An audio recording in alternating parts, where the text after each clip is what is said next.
पाकिस्तान का फ़ख्र JF-17 thunder अब मज़ीद ताकतवर हो जाएगा। कैसे होगा?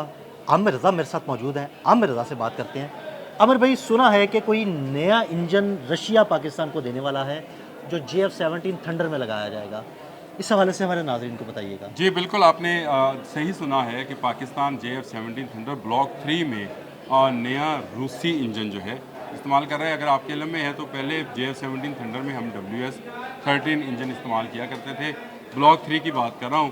ब्लॉक 1 में तो 9 था, फिर ब्लॉक 2 में 10 आया, WS-10। ये सारे चाइनीज़ इंजन थे। चाइनीज़ इंजन कोई बुरे इंजन नहीं है, लेकिन हर मुल्क चाहता है कि उसका जहाज़ ज़्यादा तेज़ी से प्रवास करे। और अब जो कॉम्बैट हमारा भारत के साथ हुआ उसमें भारत यूरोप और नेटो का बेहतरीन जहाज़ जो है, नेटो रजिस्टर्ड जहाज़ जिसको है राफेल, वो सामने लेकर आया।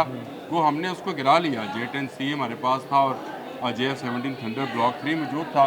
लेकिन पाकिस्तान बहुत अरसे से ये बात सोच रहा है कि क्यों ना इसका इंजन तब्दील कर कर इसको मज़ीद बेहतर बनाया जाए। इसको दुनिया के सफ़े अव्वल के जो जहाज़ हैं जैसे F-16 है या राफेल है, ये सारे सफ़े अव्वल में आते हैं, इनमें शामिल कर दिया जाए इस जहाज़ को। तो ये एक बड़ी डेवलपमेंट होने जा रही है। आज़रबाईजान के साथ जब हमने JF-17 थंडर का सौदा किया तो उसके बाद हमें ख्याल आया कि क्यों ना, क्योंकि एक रशियन स्टेट थी, बिल्कुल। एक ऐसी टेक्नोलॉजी को इसके अंदर इन्वॉल्व किया जाए जो मुख्तलिफ ममालिक में ऑलरेडी इस्तेमाल हो रही है। आपको पता है कि अर्जेंटाइन में अर्जेंटाइन के साथ हमारा मुआहदा है। अर्जेंटाइन में रूसी टेक्नोलॉजी जो है बिल्कुल। वो इस्तेमाल की जाती है। आज़रबाईजान तो है ही रशियन स्टेट रही है किसी ज़माने में, तो वहाँ अब भी सारी टेक्नोलॉजी या सारी एजुकेशन जो है वो उसी ग्रेड की है। तो पाकिस्तान ने इसके लिए जो इंतखाब किया है वो 93MA, ये एक इंजन है जिसको RD-93MA कहा जाता है। इसका थ्रस्ट ज़्यादा है। इसका KGF, अगर मैं आपको KGF बता दूं, किलोग्राम फोर्स जो है इसकी ज़्यादा है। इससे पहले जो WS इंजन हम 13 इस्तेमाल किया करते थे उसकी 8800 KGF ताकत थी, क़ुव्वत थी। जबकि ये जो इंजन है जो कि इस वक्त हम इस्तेमाल करने जा रहे हैं रशिया का, इसकी आप हैरान होंगे सुनकर कि इसकी 95 के करीब KGF है, यानी उससे फॉर बेटर है। यानी 9000 समथिंग 500 के समथिंग है। वो 8800 थी तो ये 9500 है।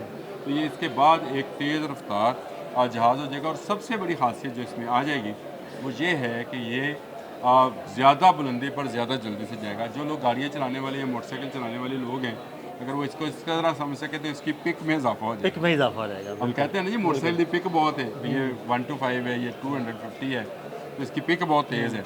इसकी पिक में जो है वो एक अचानक ऐसी बड़ी तब्दीली आने वाली है जो किसी के काबू में नहीं आएगी। बहुत सारे एयर डिफेंस सिस्टम जो हैं ये जहाज़ है इस इंजन लगने के बाद नाकाम बना देगा। एक और नई टेक्नोलॉजी जो इसके अंदर शामिल है वो ये है कि इसको डिजिटली कंट्रोल किया जा सकता है। पहले ये JF-17 थंडर जो है मैनुअली कंट्रोल किया जाता था। ये एक स्टेप आगे है। इसमें और सबसे बड़ा है कि फ्यूल एफिशिएंट है। WS जो हम इस्तेमाल करते थे WS-13, वो इतना फ्यूल कंजप्शन, मैं अगेन बात करूँगा जो मोटरसाइकिल और गाड़ी चलाने वाले लोग हैं हाँ जी, वो बिल्कुल। उनको होता है कि यार कितनी कर दी है 1 लीटर एवरेज। च कितनी कर दी। 1 लीटर। देखें दुनिया में जब आप जहाज़ बना रहे होते हैं तो आपको ये ख्याल रखना होता है कि आप कितनी लंबी प्रवास कितने कम फ्यूल में करते हैं। जिस तरह हम पेट्रोल का ख्याल करते हैं ना, दुनिया की अफवाज भी करती हैं। उससे होता क्या है कि आपका जहाज़ ज़्यादा से ज़्यादा लंबे फासले तक जो है तय कर सकता है, फासला तय कर सकता है और हमले की बेहतर पोजीशनिंग में होता है, हमला करके वापस आने की पोजीशन में होता है। ये एक बड़ी ज़बरदस्त बात है कि ये फ्यूल एफिशिएंट इंजन इसका है। बिल्कुल सादा सा मतलब ये है कि JF-17 थंडर की रेंज बढ़ जाएगी। इसको इस रेंज तरह बढ़ से कह लें, जाएगी। इस तरह से ज़्यादा फासले तक मार ज़्यादा करके फासले तक मार वापस करके आ वापस सकता आ है। सकता है। जो कि अभी मुमकिन नहीं था। अभी आपने देखा कि एयर शो में जाने के लिए, बरतानिया में जाने के लिए 3 जगह पर कहा जाता है कि फ्यूलिंग हुई थी इसकी। तो अब ये फ्यूलिंग जो है कि जहाँ 3 जगह पे हुई थी वो 2 जगह पे चली जाएगी। तो ये एक बहुत ही एफिशिएंट इंजन है जो कि RD-93MA है। ये इंजन लगने के बाद JF-17 थंडर जो कि पहले ही ब्लॉक 3 जो है 4.5 जनरेशन का जहाज़ कहा जाता है, अब ये 4.5 प्लस का हो जाएगा, जिसका राफेल है। राफेल इसका अच्छा, इसमें एक और खूबी भी यही है कि ये इंजन अगर ज़्यादा KGF का है, यानी जो मैंने आपको बताया किलोग्राम फोर्स का है, तो इसमें ज़्यादा मिसाइल्स को फिट, यानी गोला बारूद जो मिसाइल्स हैं, इसको आसान लफ्ज़ों में आप ज़्यादा अच्छे से डिस्क्राइब कर सकते हैं, इसकी गुंजाइश बढ़ जाएगी। यानी इंजन ताकतवर होगा तो आप ज़्यादा मिसाइल, ज़्यादा पेलोड जो है ना वो उसमें फिट कर सकते हैं। जैसे आप कमर्शियल गाड़ियों में जिसका इंजन ज़्यादा मजबूत होता है, ज़्यादा हार्स पावर का होता है, ज़्यादा सीसी का होता है, वो उतनी ज़्यादा ताकत में होता है और उतनी ज़्यादा वो चीज़ों को या सामान को ले जा सकता है।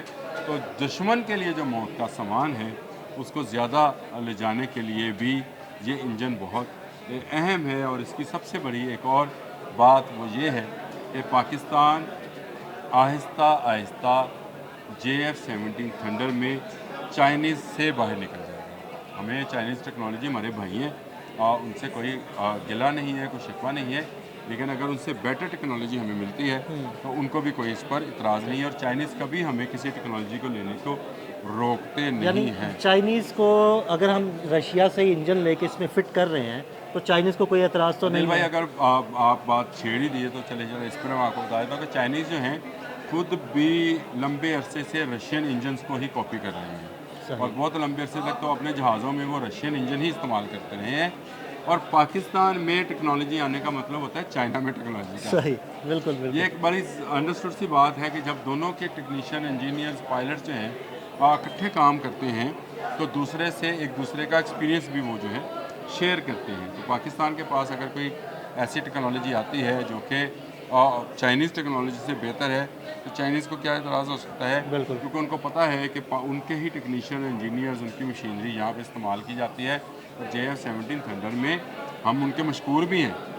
जहाज़ तो Obviously, उन्होंने ही हमें obviously। ये टेक्नोलॉजी शिफ्ट की थी, जिसको हम बहुत, उन्होंने तो ब्लॉक 1 दिया था, उसके बाद हमने ब्लॉक 2 जो है उसको बनाया और अब ब्लॉक 3 में चले गए हैं, जो कि 4.5 प्लस की टेक्नोलॉजी है। और ये दुनिया के बेहतरीन सफ़े अव्वल के जहाज़ों को जो है वो ये कवर करेगा। इसमें एक दो अगर और हम स्टेल्थ टेक्नोलॉजी को थोड़ा सा एडवांस कर लें तो ये 5th जनरेशन का जहाज़ इंशाल्लाह, बन इंशाल्लाह जाएगा। मुस्तकबिल में ऐसा मुस्तकबिल होगा। में बन जाएगा।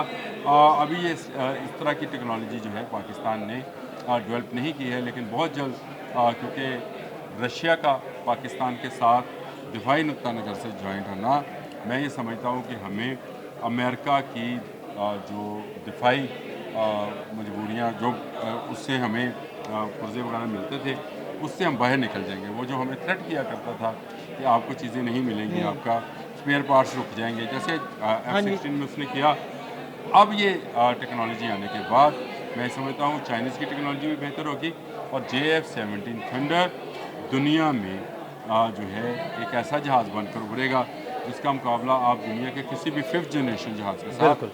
कर सकते हैं। बिल्कुल, बहुत शुक्रिया आमिर भाई जी। बिल्कुल, JF-17 थंडर में नया एडवांस रशियन इंजन नस्ब किया जाएगा, जिसके बाद उसकी सलाहियतों में मज़ीद इजाफा हो जाएगा। आमिर रज़ा और अदील अहमद को इजाज़त दीजिएगा। अल्लाह हाफ़िज़।